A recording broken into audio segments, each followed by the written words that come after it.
My name is Karen, and I'm an alcoholic. Hi. I've been through this process with the help of many big book step study sponsors, Loving God, Coming Here. I've currently have completed my amends, working 10, 11, and 12 on a daily basis. So needless to say, I'm really nervous. And it's really funny because God gives you what you need, right? My sobriety date is 4/21/89. And last weekend, on my anniversary, I had my grandchildren. How great is that, right? So they wanted to all sleep over when we got together on Friday night. I mean, I'm just telling you how great life is, right? But how did I get here? So I got into Big Book Step Study around 2004. I was 15, 16 years sober, and I didn't have a solution anymore. I just felt like I couldn't drink. I didn't have this God in my life that I have today, and I didn't know what was next for me. I had gotten the outside stuff. I was in a house, in a relationship, my family back, whatever, the job. And so I went to a meeting, an open meeting, speaker meeting, right close to my house, because I like to stick around Worcester. God forbid I drive too far. Back in the olden days, that was part of the whole thing. You get in the car, you drove here, you drove there. The whole meeting was there and back, and what you got in between was just the gravy, it was just great. But now, of course, we can get 4 meetings a day in Worcester. So by that time in my sobriety, I had decided I wouldn't really drive too far. So I'm around the corner from my house, and I'm at a speaker meeting, and I hear this woman get up there, and I'm like, wow, that is a message I've never heard. I mean, she was just full of, solution-based. You could see the aura around her, the God, and I just was amazed. I was just amazed at what I'd heard. Of course, at that point in my sobriety, I was ready, right? So, she'd probably been there before, just never saw her. So went up and asked her. At that point, I was sponsoring myself. That's a great thing to do in sobriety, even at 16 years sober, right? So I asked her if she was sponsoring people. She said, yeah, well, come Saturday. And Saturday mornings, of course, again, really close to my house, but I'm going to an Al-Anon meeting on Saturday mornings because at that point, I really felt like it's everybody else. My solution was to find out how to help the alcoholics in my life. So I'm going to go to Al-Anon. I'm going to be a better Al-Anon. And so that's what I did on Saturday morning. So it's kind of like, she didn't offer another solution to my problem. And so I thought, we'll be there. I'll be there if you want to come Saturday morning, 10 a.m. at St. Stephen's. So, of course, I got sick and tired of being sick and tired. I don't know, it went right back to when I first got in. And I showed up here at a 10 a.m. meeting, and it was on the sex inventory. After the meeting, she comes up, she's like, oh, you picked a good one, didn't you, to show up? And it was like, I never heard much about that, much about sex, though. That whole meeting, what I heard was a bunch of people talking about their lives and how it improved, and their relationships and how they improved. And, of course, the ultimate, how they improved their relationship with God. I grew up Catholic, and I have a God in my life. I've always had a God in my life. Of course, my God, of my understanding at the time growing up, was more or less like a punishing God, an authoritarian God.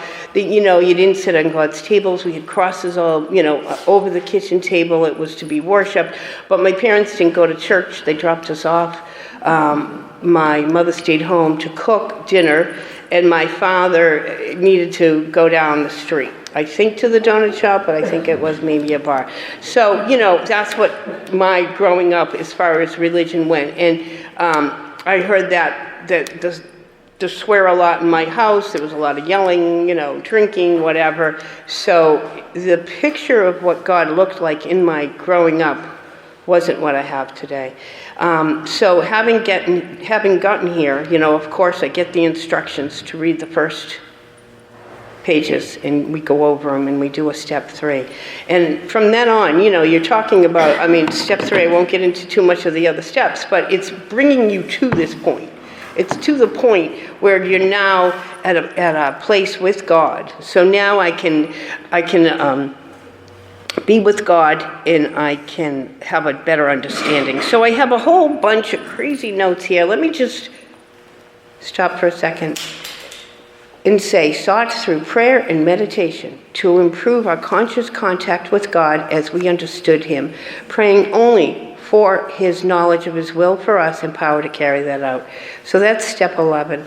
And so my notes, of course, go on and on to break down every single thing that those words mean. Sought, seek equals seek. So we're seeking, but we're seeking from the very beginning. I mean, if we're talking at step 3 to turn our lives and our will over to a care of God, that's right there is the seeking. So we continually seek, seek, seek. And then when we get to step 11, we're then given that his power to carry it out. So we have the knowledge now. We just need to know how to carry it out. And I love that, I go back to the step book in step 11, and I just quickly want to read, that huge portion on page 99 in the step book. Lord, make me a channel of thy peace, that where there is hatred, I may bring love, that where there is wrong, I may bring the spirit of forgiveness, that where there is discord, I may bring harmony, that where there is error, I may bring truth, that where there is doubt, I may bring faith, that where there is despair, I may bring hope, and that where there is shadows, I may bring light, that where there is sadness, I may bring joy.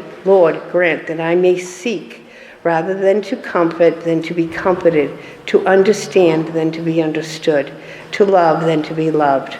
For it is by self-forgetting that one finds. It is by forgiving that one is forgiven. It is by dying that one is awakened to eternal life. Amen. I don't know, I just feel like when I read that, it brings me back to where I want to be at this point in my process and in my recovery.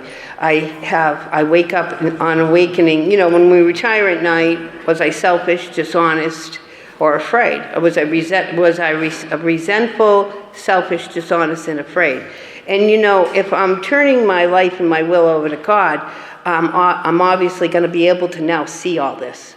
God gives me that grace that I can actually break down those words too, and be able to go at the end of the night and just go back into myself, say the St. Francis prayer, and just find out where was I at with all that. Because I've been given such a gift. It's just like, it's just amazing how when you do the work that it follows suits, that we just get these gifts all along the way.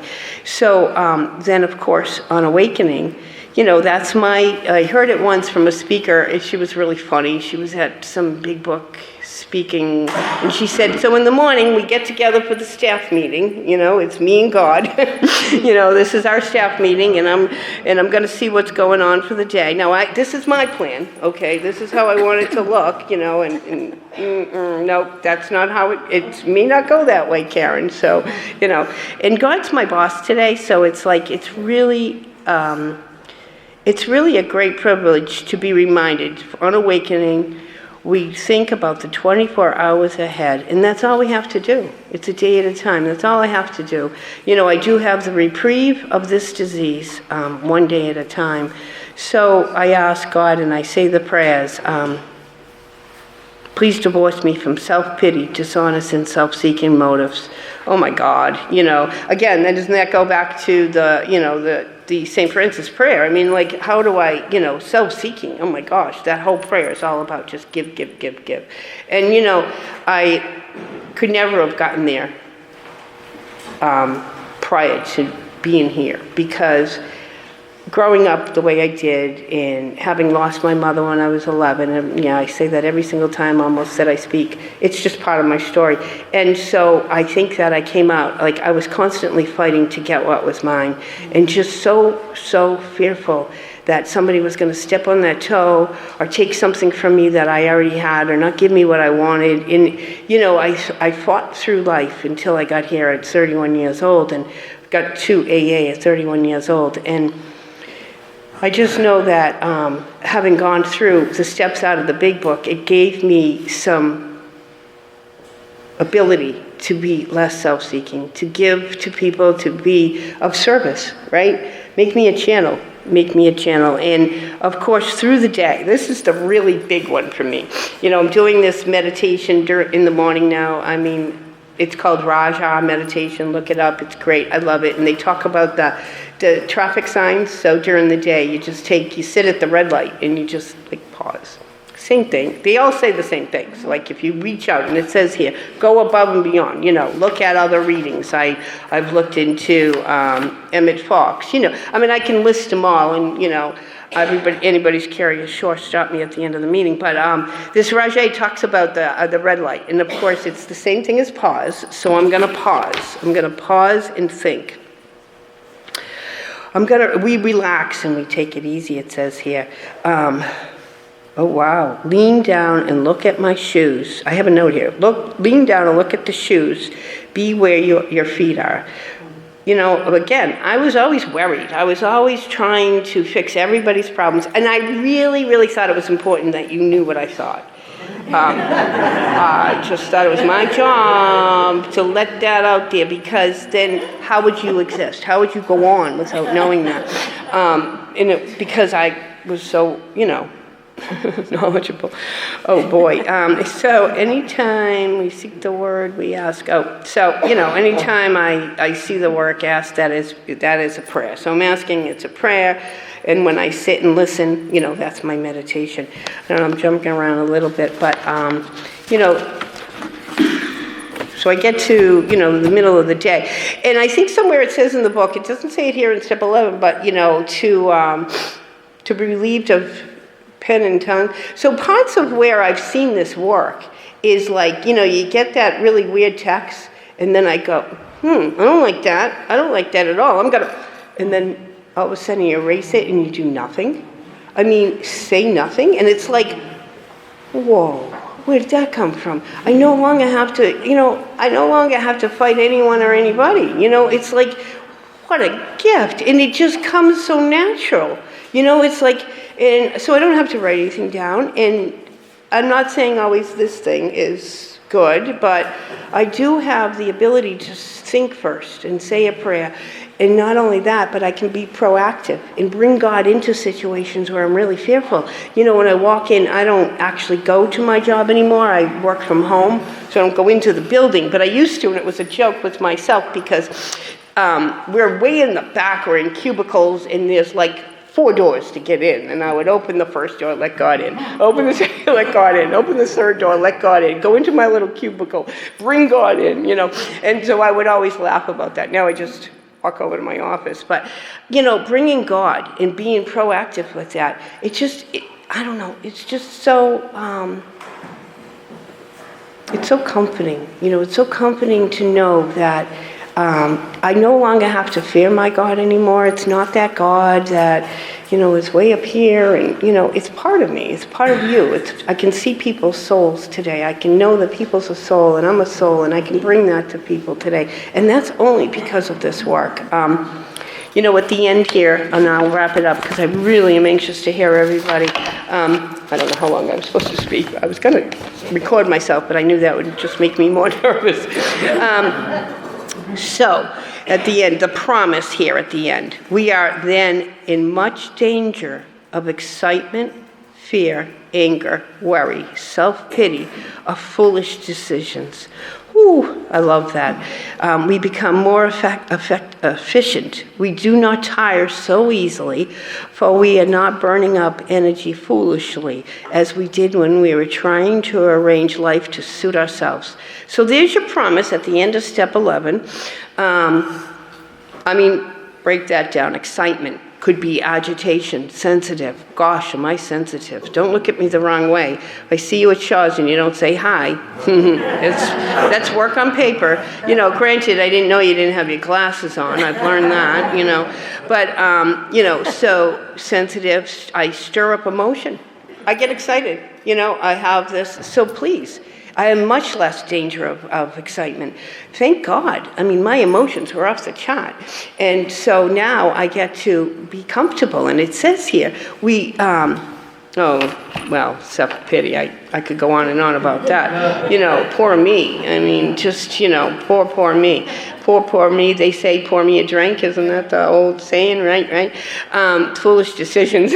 Oh my gosh. One of my sponsors would say to me, or I heard it in somebody else sharing, was if you have a good what is it? If you've made a decision about something, call me. If you think it's a really good decision, let's get together for coffee, you know. Because I'm not trusted. I can't be trusted with my decisions without God. You know, I mean, today, you go to God, and it's like these things just pop into my head, and I'll be, okay, you know, where did that come from? And so burning up more energy than I needed is foolish. Not burning up energy foolishly.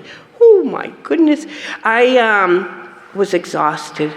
Exhausted, actually 15 years sober, and that was one of the problems, and I didn't know why. Because I was still trying to run the show. And so I didn't know how to get from running the show and being at peace.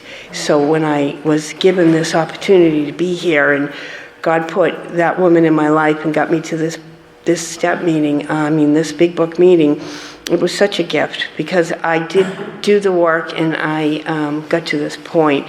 The shortest sentence in the book, it works. It really does. And that is on page 88. I've circled it, and I wrote the shortest paragraph in this book. So we're going to walk the walk, and I don't know, I have lots of notes, and I'm sure I could read them all to you, and I would just love it. But I'm dying to hear everybody else. Thanks for listening.